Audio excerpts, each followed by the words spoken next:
Bonjour, le nouvel épisode de Eurocomics 7 en ligne et aujourd'hui nous allons parler du tome 1 de Ghost Squadron, l'atoll maudit de Patrice Buendia et Damien Andrieux, publié chez Dupuis Zéphyr. Cette BD raconte l'histoire d'une escadrille de pilotes non officiels formée en 1953 par Fletcher Williams, un ancien soldat déserteur et contraint d'accepter cette mission ayant pour objectif de retrouver Francis Frog, un milliardaire disparu avec son yacht sur l'un des nombreux atolls de Nouvelle-Guinée dans un climat de mystère et face à un secret qui entoure la région. Donc, pour parler de cette BD, nous allons le plaisir d'accueillir ces deux auteurs, le scénariste Patrice Buendia qui est là. Bonjour Patrice. Hello, salut PH. Oui, salut. Et le dessinateur Damien Andrieux. C'est un plaisir de vous recevoir sur la chaîne. Merci de nous accorder cette interview. Bonjour PH et merci. Bonjour. Et pour commencer, Damien, vos avions sont absolument parfaits. Quand avez-vous commencé à vous intéresser au monde aéronautique? C'est ça. Alors pour moi, c'est vrai que c'est quelque chose qui vient de l'enfance en fait, parce que très petit, les avions, ça m'a attiré. Et surtout les avions de la période qui concerne l'album, c'est-à-dire des avions plutôt des années 40. Et depuis, c'est vrai que ça m'a poursuivi jusqu'à aujourd'hui. Donc voilà. Patrice, la Oui, lecture de cette BD m'a rappelé une série américaine des années 60-70 avec Robert Conrad, intitulée Les Têtes brûlées, qui racontait les aventures d'une escadrille spéciale de l'US Air Force pendant la seconde Guerre mondiale, composée notamment de pilotes atypiques et marginaux. A-t-elle été une source d'inspiration pour Ghost Squadron? oui, Ghost forcément. Squadron. Oui, oui, ça a été forcément une influence, tout simplement parce que quand j'étais petit, moi aussi ça vient de l'enfance, comme Damien, même si je suis moins spécialiste que lui en aéronautique. Quand j'étais petit, en fait, il y a deux séries euh, dont le sujet était l'aviation, en particulier l'aviation de chasse, qui m'ont définitivement marqué. C'était évidemment Les Chevaliers du Ciel, série française, dans l'aviation française avec des Mirage 3 sublimes, mais aussi les Têtes brûlées avec Robert Conrad. Donc bien sûr que ça a marqué.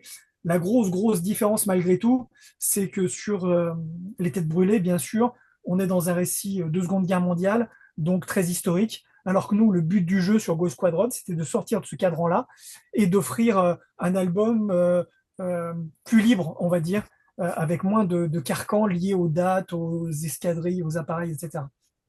Et d'accord, et cette BD se passe en 1953, après la Seconde Guerre mondiale, n'est-ce pas? Oui, alors Damien peut intervenir aussi, mais il se passe en 53. Malgré tout, la Seconde Guerre mondiale a une influence très importante sur notre récit. Pas seulement parce que les appareils qu'on voit ont quasiment tous été utilisés par la Seconde Guerre mondiale, mais aussi parce que les personnages en découlent. D'accord. Et comment s'est déroulé le processus de documentation pour cette BD? Le processus de documentation, ça a été pas de plein de choses en fait. Ça a découlé aussi je pense, de nos influences, que comme c'était une bande dessinée qui était du coup pas historique, donc avec beaucoup plus de liberté. On a pu aussi s'inspirer aussi bien voilà, du cinéma, de choses un peu plus qui ont été faites voilà, peut-être dans les années 50, et que du coup même piocher dans une doc plus pointue historique sur la Seconde Guerre mondiale, puisque voilà, ils utilisent des appareils vétérans de cette guerre.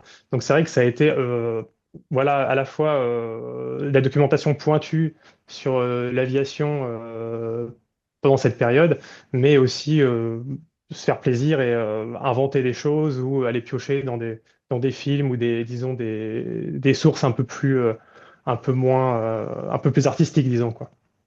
Et quelles sont vos influences dans le monde aéronautique de la BD? Je parle des dessinateurs. Ah, alors moi, c'est vrai que la BD aéronautique, ça a été, bizarrement, ça n'a pas été Bug Danny, ça n'a pas été Tanguy la Verdure. Moi, j'ai eu Beagle petit, du coup, les Beagles de Francis Bergès. Et alors, c'est ça qui a été mon premier amour.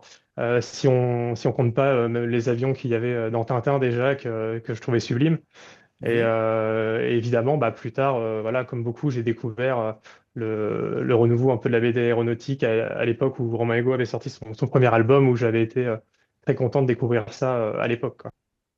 Et connaissez-vous le deux, bien sûr, les travaux de Milton Caniff, parce que c'est un Américain, moi je pense qu'il est à l'origine de tout cela. Exactement, oui, oui, oui, je connais bien Mytho de Canif, même si ça, j'ai découvert bien après, disons, quand j'ai forgé une culture BD un peu plus approfondie, on va dire. C'est vrai que quand on découvre Mytho de Canif, et bah, oui, c'est vrai que on comprend pourquoi Bugdani ressemble à ça, surtout aux origines, quoi, évidemment. Oui, d'accord. Et évoluant dans cet univers aéronautique, avez-vous envie d'apprendre à piloter des avions? Et c'est une question pour les deux. Ah, bonne question. Alors moi, je vais commencer. Bah, moi, non. Disons que voler, c'est pas spécialement quelque chose que je peux faire, disons, comme ça. Mais alors, heureusement, il y a les simulateurs et ce genre de choses qui m'ont appris beaucoup de choses aussi, notamment quand j'étais adolescent. C'est vrai que j'ai découvert les simulateurs, le monde de Flight Simulator, des jeux comme IL-2, enfin des simulateurs comme IL-2 Stormovic, par exemple, qui étaient vraiment super à l'époque. Et puis, ça m'arrive toujours de prendre le joystick pour m'amuser. Mais non, je n'ai pas ce besoin voilà, de voler, disons pour de vrai. Et concernant les futurs aviateurs, Patrice Buendia, Écoute, c'est pas joué. Je suis désolé de te décevoir, c'est pas joué du tout. Oui, si, j'aimerais bien piloter en fait, mais je n'ai ni le temps, non, j'ai surtout pas le temps de m'y consacrer. En plus, je crois que c'est relativement cher, mais bon, après, je pense que quand on est vraiment Je passionné, confirme. oui, ouais. Mais après, quand on est passionné, je pense qu'on trouve le moyen de. Mais non, je manque trop de temps pour me consacrer à ça, même si à chaque fois que je fais un vol, je suis toujours assez fasciné du fait de me retrouver en l'air alors que on n'a pas d'aile, hein, en fait, donc on n'est pas fait pour ça. Donc c'est une impression que j'aime bien. C'est quelque chose qui continue de me faire rêver. C'est pour ça que je me suis intéressé aux avions d'abord esthétiquement et puis après dramaturgiquement, on va dire. Mais de là à devenir pilote, ailleurs qu'effectivement que sur des jeux vidéo, c'est pas pour tout de suite. Je suis désolé. que peut-on attendre du tome 2 de Ghost Squadron? Ghost Squadron, et quand paraîtra-t-il? Alors, ce qu'on peut en attendre, ben, c'est déjà la suite et fin de cette aventure, avec des révélations sur les phénomènes auxquels on assiste dans le premier tome, mais aussi de nouveaux mystères peut-être.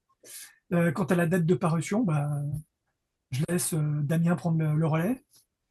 Oh là! Alors l'album est en cours voilà, de réalisation. Et alors je crois qu'on a dit que ça serait courant 2027, il me semble, le tome 2, si je dis pas Ouais, de bêtises. ouais, ouais. Voilà, certainement vers mai-juin par là. Ouais, au plus tard, enfin on va dire, voilà, premier semestre Ok, 2027.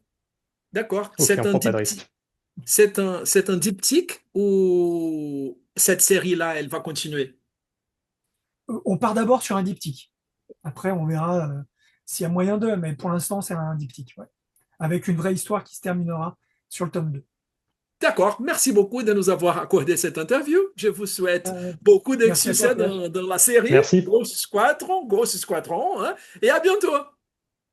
Salut PH, merci beaucoup. Salut, merci. Merci, merci à vous.